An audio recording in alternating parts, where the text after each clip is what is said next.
Hi, and welcome to my channel. I'm Yaritza Baez. I'm a business coach and entrepreneur, and I help women start, run, and grow their business with easy to follow systems and solutions. And today, I want to share with you some of my tips to managing an entrepreneurial lifestyle. And so, there are many advantages to becoming an entrepreneur. There are many things. You get off the 9 to 5, Monday through Friday, weekends and holiday off sort of life. That's it. You're done with that. And I think that's one of the best things about becoming an entrepreneur. An entrepreneurial life can be designed however you choose, which makes it really, it makes it fascinating and fun, but it also creates a little bit of chaos if you don't manage it properly. And so this is why I decided to share these tips with you. So if you're starting, you're a new entrepreneur, or you're about to start, your business, or even if you are running your business, you are in the early stages, these tips will be helpful for you. If so what are those reasons to entrepreneurship? Most times than not is freedom. And that was the reason why I decided to become an entrepreneur. I wanted freedom because and flexibility, because I love to travel, and at the time I was moving also quite often for personal reasons. And so I wanted that. I didn't want to have the, well, you only can take vacations this certain, at the at this time of the year or whatever. So yes, entrepreneurship, freedom is one of the reasons why people choose entrepreneurship, because that they hope to have freedom. And so when it comes to that, though, people think that when they think of it, being an entrepreneur, being their own boss, having their own business, they tend to think it's about sleeping in.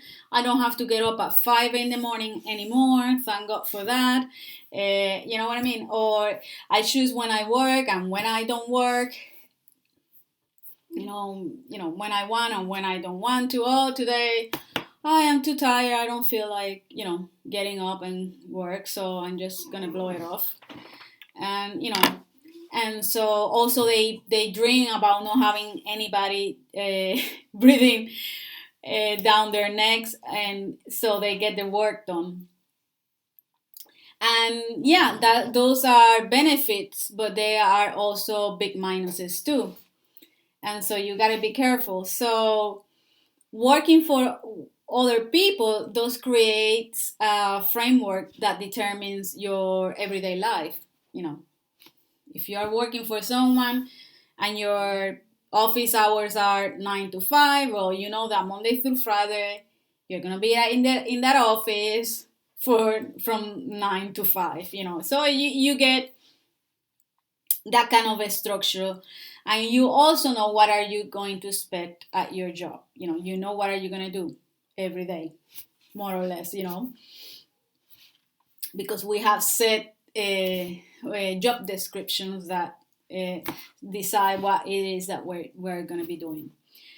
So when you stop being an employee, uh, that is type of structures evaporates, disappears. So it's very important that you, even though you are now an entrepreneur, you're starting your business, you're running your business, that you create a structure that helps manage your lifestyle, so you avoid, getting stressed and having all kinds of different conflicts. In my case, for example, I was like, I was living in America. I was living in California, and then I quit my job, and then actually I was yeah, and so what happened is that I have to move back home.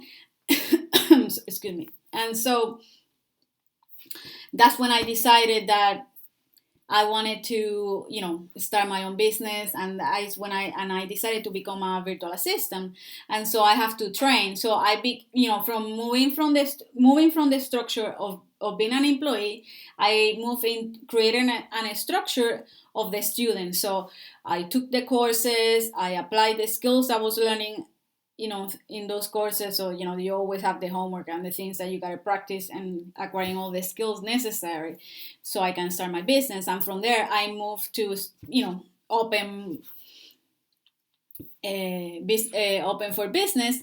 And so I have to create that structure again, but it wasn't very difficult for me because I already have the discipline to sit down for a certain amount of hours and working on the computer, doing all the things that I needed to do in order to start my business, my virtual assistant business. And so, but I know a lot of you may find that a little bit difficult. So one of my tips is to create a schedule that suits your life. That is one of the most important things. I created my structure, my schedule around my lifestyle and not the other way around. And even though I did it that way, I still was committed. I was able to deliver my services on time and good quality, and so it can be done.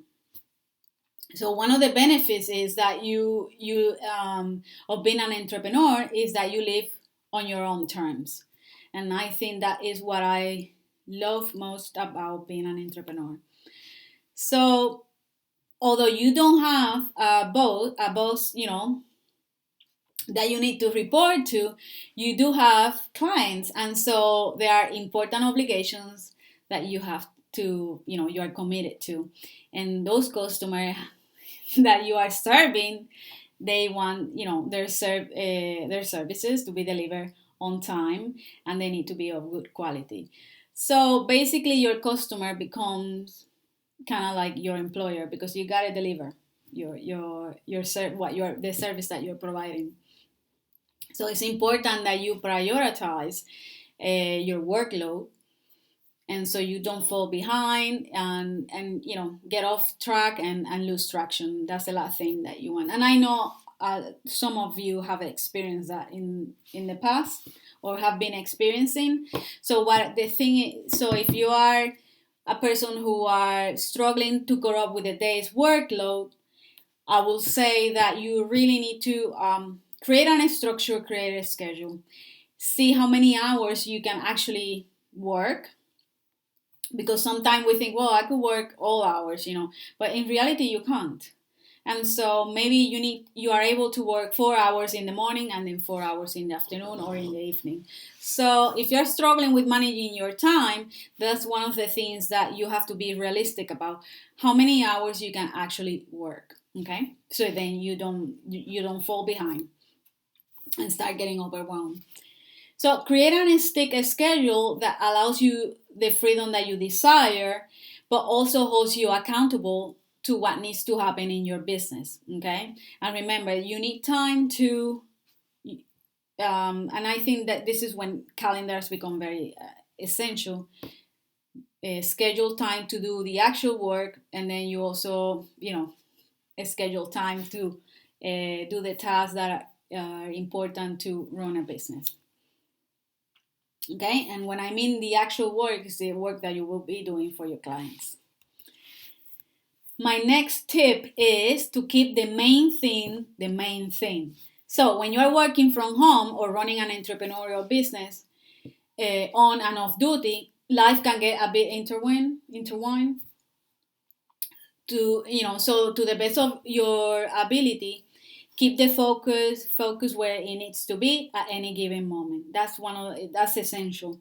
And by that, what I mean is that when you are working, it's all your thoughts, your actions, and behaviors need to be work related. And I know sometimes it could be difficult to do that, especially if you're working from home, because you may have some other distractions. And one thing I recommend is that if you are able to designate an area where you can work, like an office area, a room, and you have a door. So when you close that door and you go to work, if you have people in the house, they need to understand that once that door is closed, you are at an office and you're working and you cannot be interrupted. And so that's how you are able to focus on the main thing, and the main thing at that moment is work. And the same goes for your personal life. Once you are done with work, you focus on family, on recreation, because we all have to disconnect. We need to refresh, re-energize, so we keep our creative flow, our creative thoughts still flowing. And so it's important that you take time, you take time off.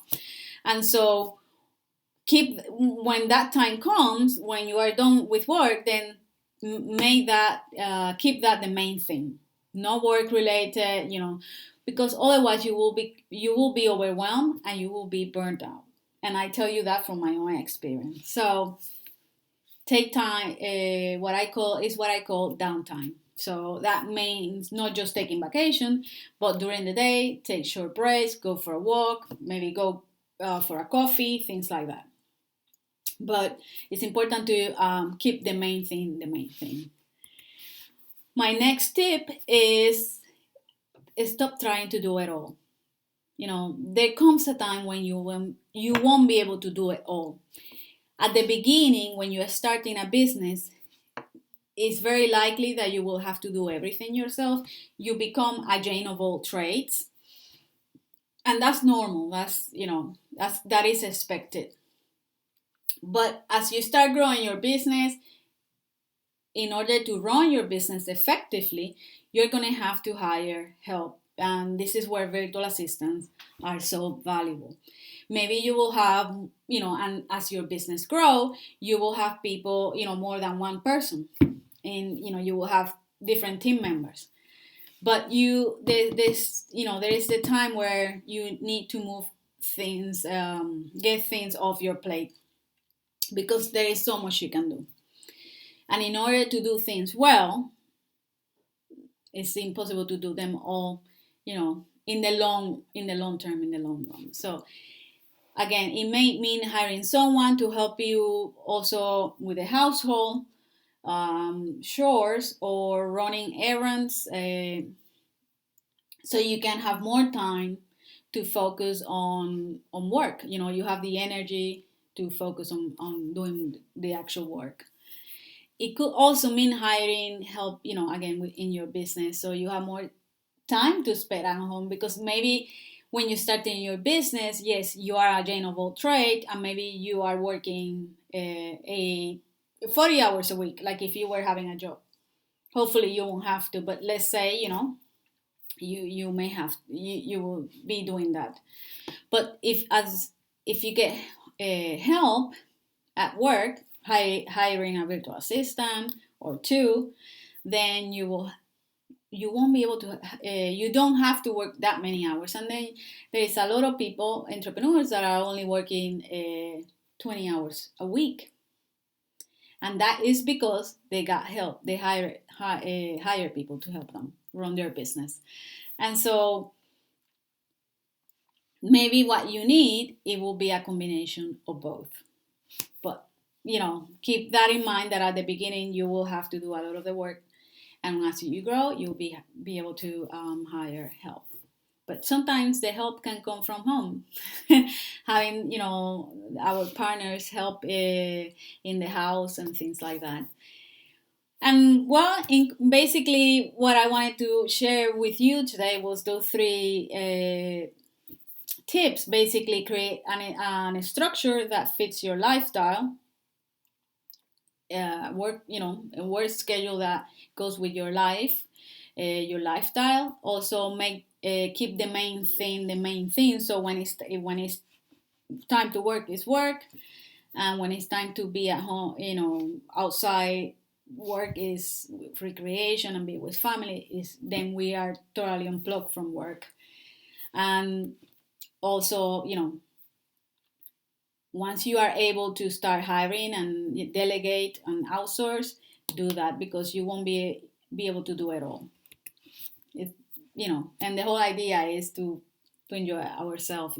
That's one of the perks of being an entrepreneur. And so, not having any structure or someone to answer to can feel very much free, but it's important to manage your lifestyle, so otherwise you will find yourself being overwhelmed, being stressed, and overworked. If you follow these tips, make certain that you are managing your life rather than life managing you. And that's basically what I wanted to share with you today. Thank you so much for watching. If you like this video, please hit the like button. You can subscribe to this channel if you like. And also, if you want to learn more about building business building tips and strategies, you can always join my Facebook community, the Pocketbook to Business Success. So thank you so much for watching, and until next time, bye bye.